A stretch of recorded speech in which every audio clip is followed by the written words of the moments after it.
In this guide, I'm going to show you guys how to redeem promo codes in Roblox. Let's get started.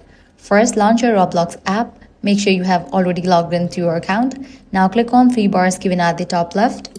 Navigate to the option settings.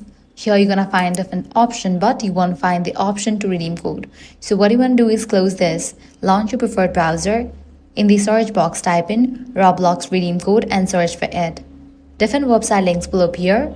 Navigate to this one, redeem Roblox gift card and codes. You'll be directed to this page. From here, you can easily redeem the promo codes. All you have to do is type in your code over here. Then click on redeem. If the code is valid, you will see a success message and the item will automatically be added to your Roblox inventory.